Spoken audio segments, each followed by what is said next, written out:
టైంలో కనుక ఎవరైనా సరే నువ్వు లాగలేవురా, నువ్వు పెద్దోడు, నువ్వేం లాగుతావు, నువ్వు చేయలేవురా కనుక అని ఉంటే ఆడు పరిగెత్తుకొచ్చి మీ దగ్గరకు వచ్చాడు, ఈ పాటికి ఆ బావిలో ఉన్నాడు, చచ్చిపోయేవాడు. ఆ రోజు ఆడికి ఎవడ చెప్పేవాడు లేడు కాబట్టి ఈ రోజు వాడు సక్సెస్ అవడం అనేది జరిగింది. సో మీరు కూడా ఫీల్డ్లోకి వెళ్ళినప్పుడు చాలామంది నువ్వు చేయలేవురా నథింగ్, వదిలేయండి, ఏమీ పట్టించుకోవద్దు. నా classmate Shivakrishna BTech final year చదివే ఇద్దరం. ఇప్పుడు వాడు గుడ్లూరు పాలిటెక్నిక్ కాలేజీలో ల్యాబ్ అసిస్టెంట్ చేస్తున్నాడు. వాడి జీతం 16,000. నేను వెస్టేజ్లో జాయిన్ అయిన తర్వాత వాడు ఇంటికి వెళ్ళా. బావా వెస్టేజ్ అంటే బావా సూపర్ ఉంటుంది అంటే బావా నేను స్టార్ట్ చేశాను బావా. ఏంట్రా బావా సబ్బుల పేస్టులు ఉంటాయి బావా, దీంట్లో సబ్బుల పేస్టులు మనం వాడుకుంటే డబ్బులు వస్తాయి బావా, నలుగురు చెప్తే ఇంకా డబ్బులు వస్తాయి బావా అంటేనే ఏంట్రా పిచ్చైనా పట్టిందేంటి, ఇన్స్టిట్యూట్లో ఎత్తేసావా, దివాళ అయిపోయినాయి, కొంపతీసి ఇటు వచ్చో సబ్బుల పేస్టులు అమ్ము డబ్బులు రావడం అంటారు, పెచ్చాడు వెళ్ళాలి ఇది నాకు చెప్తావా అంటే బావ ఒకసారి చూడు బావా, అరే నువ్వు పోరా బాబు నీకు దండం పెడతా, నాకు ఆఫీస్కి వెళ్ళాలన్నాడు. నేను వచ్చేసా. వీడు అక్కడితో వదిలేశాడా. మాకు వాట్సాప్ గ్రూప్ ఉంది కదా, అరే చందుగాడంట సబ్బుల పేస్టులు అమ్ముతున్నాడు రా, ఏంటి బిజినెస్లో డెవలప్ చేసాడేంటి, చందుగాడు సబ్బుల పేస్టులు అమ్ముతున్నాడు నాకు చెప్పడం మొదలుపెట్టాడు. ఇక గ్రూప్లో నేను ఉన్నానుగా, నాకు చూసుకుని ఒక ఏడుపు ఈ గ్రూప్లో. ఇలా నేనేదో అడిగేదో మంచి లైఫ్ ఇద్దామని చెప్పి ఆడ దగ్గరికి వెళ్తే ఇదేంటి నా గురించి ఇలా తప్పుగా మాట్లాడుకుంటాడని చెప్తే అందరూ ఇక నన్ను ఫ్రెండ్స్ అరే సొబ్బోడా అరే పేస్టోడా అంటే మొదలుపెట్టాను. నన్ను సరే అని వదిలేసా. ఎగ్జాక్ట్లీ 1 year తిరిగేసరికి ఒక కారు నెలకు 1,42,000, ఒక కారు నెలకి 1,42,000, నెలకి 1,42,000. మా ఊర్లో నేను సరదాగా కారు వేసుకెళ్తున్నా, ఆడు మాత్రం C100 బండి ఉంది, వాళ్ళ అమ్మ ఒక బాక్స్ పెడితే బాక్స్ తగిలించుకుంటాడు, C100 బండి వేసుకుని పొద్దున్నే 9ంటికి వెళ్తాడు. నేను 8ంటికి లేస్తా, నేను వచ్చేటప్పుడు కారు బయట పెట్టి ఉంచుతాడు డ్రైవరు, నేను కారు ఎక్కుతా, కారు శుభ్రంగా తుడిచేస్తాను, నేను కారు ఎక్కుతా, చక్కగా బయటికి నిదానంగా వెళ్తా. నేను ఊర్లో కారు వేసుకెళ్ళడం చూసి చాలామంది అరే చందుగడ కారులో తిరుగుతున్నాడంటరా, ఎల్లరు కారు ఏదో వెస్టేజ్ చేస్తున్నాడంటరా, దాంట్లో చాలామంది జాయిన్ అయ్యారు, మనోళ్ళు కూడా చాలామంది జాయిన్ అయ్యారంటరా అని ఆనోట మొన్న కరోనా ముందు నా ఇన్కమ్ 2,42,000. ఆ టైంలో వాళ్ళు చెప్పిన మాట ఏంటంటే, ఒకరోజు వాడికి వాళ్ళ కాలేజీలో ఫోన్ చేశారంట, అరే బాబు శివకృష్ణ ఈ సంవత్సరం మేము కాలేజీలు ఓపెన్ చేస్తాం లేదో తెలియదు, నువ్వు మా మీద ఆశపట్టుకుని ఇంటికాడ ఉంటావేమో, దయచేసి అలా పిచ్చ పనులు ఏం చేయకు, నువ్వేదో మంచి జాబ్ చూసుకొని ఆయన నెక్స్ట్ ఇయర్ మేము ఓపెన్ చేస్తే నేను పిలుస్తాం అని చెప్పడం జరిగింది. ఈ లోపు ఏంట్రా అని చెప్తే వెంటనే చందు కూడా మంచిగా సంపాదిస్తున్నా నాకు ఫోన్ కొట్టాడు, బావా నీతో ఏం చెప్పరా, అర్జెంట్గా చెప్పండి, నేను పనిలో ఉన్నా, హైదరాబాద్లో ఉన్నా, చెప్పరా, లేదు బాబు నీతో మాట్లాడబా, చెప్పరా పర్లేదు ఏంటో చెప్పరా, సార్ లేదు బాబు నీతో సార్ నేను ఎల్లుండి వస్తావా, ఏ టైంకి వస్తావు, 6ంటికి వస్తారా సాయంత్రం, 6ంటికి వస్తారు, రమ్మంటారా, బాగా టైడ్ అయి ఉంటారా, తెల్లారి పొద్దుంటారా, లేకపోతే నన్ను రమ్మంటారు, లేదు బాబు నేను వస్తాను నీ దగ్గరికి అన్నాడు.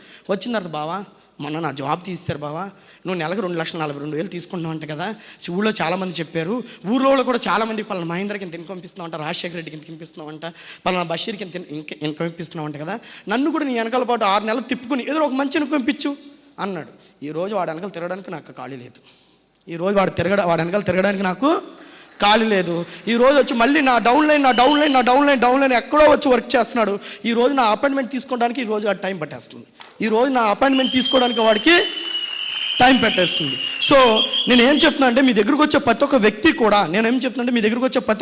కూడా రైట్. సో మీ దగ్గరకు వచ్చే ప్రతి ఒక్క వ్యక్తిని కూడా, సో మీ అప్లైర్ మీ దగ్గరకు వస్తున్నాడు, వాళ్ళని చిలకనగా చూడొద్దు, దయచేసి వాడిని చులకనగా చూడొద్దు.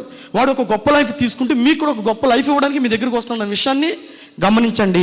సో వెస్టేజ్లో 100% మీరు సక్సెస్ అవుతారన్న కాన్ఫిడెన్స్ మీకు ఉండాలి, అలా అయితేనే మీరు సక్సెస్ అవుతారు.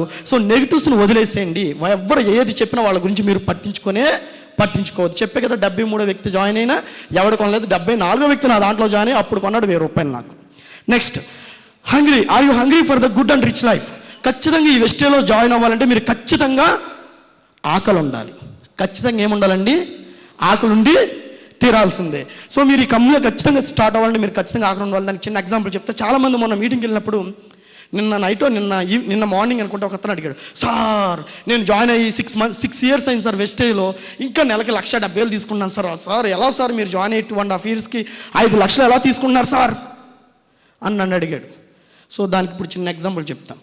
ఒక ర్యాబిట్ నక్క ఆకలి కోసం తిరుగుతూ ఉంది అడవిలో. ఈ లోపు ఒక కుందేలు కనపడింది దానికి. ఇక కనబడగానే ఆకలి మీద తిరిగి నాకు ఆగుద్దా, పరుగు దాని వెనకాల పరిగెట్టడం మొదలుపెట్టింది. ఈ లోపు ఆ కుందేలు కూడా దీనికి ఎక్కడ ఆహారం అయిపోతా అని చెప్పి అది కూడా పరిగెత్తడం జరిగింది. ఇద్దరి మధ్య చాలా దూరం పరిగెత్తిన తర్వాత ఒక పెద్ద చెట్టుకు ఉన్నటువంటి చిన్న త్వరలో ఆ కుందేలు దూరేసింది. ఈ నక్క అక్కడికి వెళ్ళి, అరే కుందేలు నీతో ఒక మాట చెప్పాలి, నీకన్నా నేను బలశాలిని కదా, నీకన్నా బాగా తెలివైనోడిని కదా, నీకన్నా బాగా పరిగెత్తగలను కదా, నీకన్నా అన్నీ బాగా చేయగలను, మరి నేను ఎందుకు పట్టుకోలేకపోయానంటావు అని ర్యాబిట్ని అడడం జరిగింది. అప్పుడు అది చెప్పిన మాట, అయ్యా నక్కరాజా, నువ్వు చెప్పింది నిజమే, నువ్వేమో నీ ఆకలి కోసం తిరుగుతున్నావు, నేనేమో నా ప్రాణం కోసం తిరుగుతున్నా, మరి ఏది గొప్పయా అన్నాడంట. సో వెస్టేలో చాలామంది ఆకలి కోసం వస్తున్నారు. నేను ఆకలి కోసం రాలా, జీవితం కోసం వెస్టేలోకి వచ్చా, జీవితం కోసం వెస్టేలోకి వచ్చా. ఈరోజు ప్రాణం అనుకుని వెస్టేలో వర్క్ చేస్తున్నా. మీరు కూడా ఆకలి కోసమో టైం పాస్ కోసం రావద్దండి. వెస్టేజ్ జీవితం అనుకుని పని చేయండి, 100కి 200% సక్సెస్ సాధిస్తారు. వెస్టేజ్ని జీవితం అనుకుని మీరు పని చేయండి, 100కి 200% సక్సెస్ సాధిస్తారు. చాలామంది కొన్ని రోజులు ఆ పని, కొన్ని రోజులు ఈ పని, కొన్ని రోజులు ఆ పని, కొన్ని రోజులు ఈ పని, 100% సక్సెస్ సాధించలేరు. సో మీరు నాలాగా 2.5 lakhs 5 lakhsకి వెళ్ళాలి అంటే మీరు జీవితం అనుకుని పని చేయండి, 100కి 100% సక్సెస్ సాధిస్తారు. ఖచ్చితంగా మీకు ఆకలి ఉండాలి. ఎవరైతే ఆకలి తీసుకున్నారో వాళ్ళు దీంట్లో సక్సెస్ అవ్వడం జరుగుద్ది, ఎవరైతే ఆకలి తీసుకోరో ఖచ్చితంగా దీంట్లో సక్సెస్ అవ్వడం జరగదు. Next, simple rules of the business. ఈ బిజినెస్లో సక్సెస్ అవ్వాలంటే ఆల్రెడీ నిన్న మన the great leader mister Subesh Shetty sir కొన్ని చెప్పాను, నేను ఆల్రెడీ ఒక బిజినెస్ చెప్తా. It is my business. మీరు